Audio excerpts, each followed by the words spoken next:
வணக்கம். நான் உங்கள் ஜெகநாதன். ஈரான் அரசு என்ன சொல்லுதுன்னா, போர் நிறுத்தம் எங்களுக்கு கிடைச்ச வெற்றி அப்படின்ட்டு சொல்லுது. ஈரானுடைய உச்ச தேசிய பாதுகாப்பு கவுன்சிலிங்கோட அறிக்கை என்ன சொல்லுது? இந்த போரில் ஈரான் தனது இலக்குகளில் கிட்டத்தட்ட அனைத்தையும் அடைந்து விட்டது.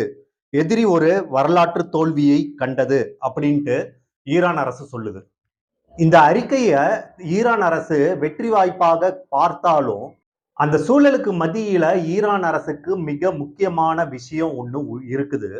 இந்த போர்ல இஸ்லாமிய குடியரசு தலைவர் ஆயிதுல்லா அலி கமன்யின் மற்றும் இஸ்லாமிய புரட்சி காவல் படையின் மூத்த தளபதிகள் அவங்க இறந்ததுக்கு அப்புறம் தொடங்கிய இந்த போரு இது ஒரு வாழ்வா சாவா போராட்டமாக இருந்து வந்திருக்கு ஈரானுக்கு.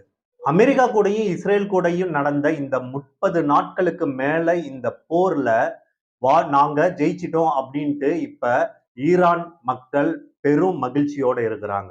ஈரான் மக்களுக்கு ஒரு நீண்ட இரவாக இருந்தாலும் டொனால்ட் ட்ரம்ப் சொன்னது மாதிரி மின் உற்பத்தி நிலையங்கள், சாலைகள் மற்றும் பாலங்கள் எல்லாத்து மேலேயும் குண்டு வீசப்படும் அப்படின்ட்டு எதிர்பார்த்திருந்த சூழ்நிலையில மறுநாள் காலையில அது வேற மாதிரி மக்களோட பார்வைக்கு தெரிஞ்சிருக்குது. மிகவும் மகிழ்ச்சியாக ஈரான் மக்கள் இருந்திருக்காங்க.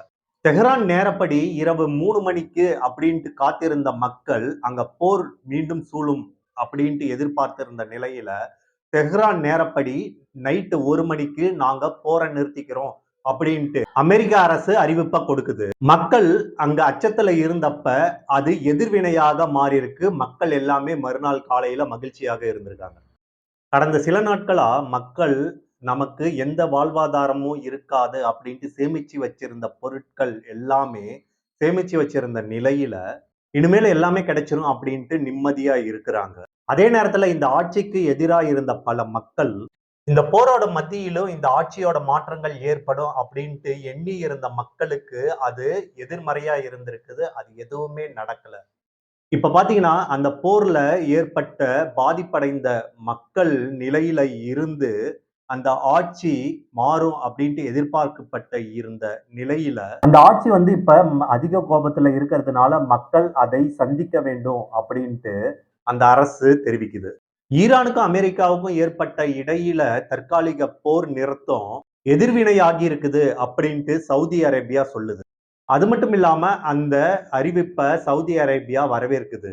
மேலும் சவுதி அரேபியாவோட அந்த நாட்டு அமைச்சகம் என்ன தெரிவிக்குதுன்னா, பல நாட்களாக நிலவி வரும் பாதுகாப்பின்மை மற்றும் உறுதியற்ற தன்மைக்கு காரணமான அனைத்து பிரச்சனைகளுக்கும் தீர்வு கண்டு பாதுகாப்பு மற்றும் ஸ்திரத்தன்மையை அடையக்கூடிய ஒரு நிரந்தர ஒப்பந்தத்தை எட்டுவதற்கு பாகிஸ்தான் எடுத்து வரும் சமரச முயற்சிகளுக்கு ஆதரவை இந்த அரசு உறுதிப்படுத்துகிறது.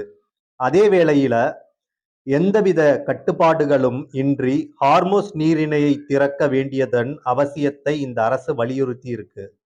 இந்த போர் நிறுத்தம் பிராந்தியத்தின் பாதுகாப்பை மேம்படுத்தும் என்றும் மத்திய கிழக்கின் பிற நாடுகள் மீதான தாக்குதல் நிறுத்தப்படும் அப்படின்ட்டு சவுதி அரேபிய நாடு தெரிவிக்குது. வளைகுடா நாடுகளான சவுதி அரேபியா, ஐக்கிய அரபு எமிரேட்ஸ், கத்தர் இது போன்ற நாடுகள் ஈரான் மேல போர் தொடுக்கிறத ஆதரவு மறுத்த நிலையில ஈரானுடைய ட்ரோன்கள் மற்றும் ஏவுகணைகளால தாக்கப்பட்ட தாக்குதலுக்கு உள்ளான இடத்தையும் கோபத்தை வெளிப்படுத்தியிருக்குது. போர் தொடங்கினதுல இருந்து ஈரான் வலுவான சந்திப்பை சந்திச்சதுக்கு அப்புறமும் என்னுடைய நாடு வெற்றி பெற்றிருக்கு அப்படின்ட்டு அரபு நாடு எமிரேட்ஸ் சொல்லி இருக்குது. அன்வர் கர்காஷ் அப்படின்றவர் என்ன சொல்லியிருக்காருன்னா, துரோகத்தனமான தாக்குதலுக்கு எதிராக இறையாண்மை மற்றும் கண்ணியத்தை பாதுகாத்ததோடு எங்களது சாதனைகளையும் பாதுகாத்த ஒரு தேச பாதுகாப்பின் மூலம் நாங்கள் வெற்றி பெற்றோம். இன்று ஒரு சிக்கலான பிராந்திய சூழ்நிலை அதிக செல்வாக்குடனும் கூர்மையான நுண்ணறிவுடனும் எதிர்காலத்தை வடிவமைப்பதற்காக வலுவான திறனுடனும் கையாள நாங்கள் முன்னோக்கி செல்கிறோம். போர் தொடங்கினதிலிருந்து ஈரானுடைய குறிப்பிட்ட இடங்கள் எல்லாமே சேதப்படுத்தப்பட்டாலும் அந்த நாட்டு பாதுகாப்பு அமைச்சகம் அந்த குறிப்பிட்ட இடங்கள் எல்லாமே பாதுகாத்துக்கிட்டு வருது. செவ்வாய்க்கிழமை வெளியிட்ட அறிவிப்புக்கு அப்புறம் ஒரு குறிப்பிட்ட விவரங்களை வழங்கி இருக்குது யாரு? அமெரிக்க அரசு 2221 ட்ரோன்களும் 26 குரூஸ் ஏவுகணைகள், 520 பிளாஸ்டிக் ஏவுகணைகள் எல்லாமே அங்க நிறுத்தி வைக்கப்பட்டிருந்திருக்கு. ஓமன் வெளியுறவு அமைச்சர் இருக்காரு இல்லைங்களா, அவரு இந்த போர் நிறுத்தத்தை வரவேற்றிருக்கிறாரு. ஓமன் வெளியுறவு அமைச்சகம் பக்கத்து நாட்டையும் பாராட்டி இருக்குது. ஆனா நிரந்தர போர் நிறுத்தத்தை கொண்டுட்டு வாங்க அப்படின்ட்டு ஓமன் அரசு தெரிவிக்குது.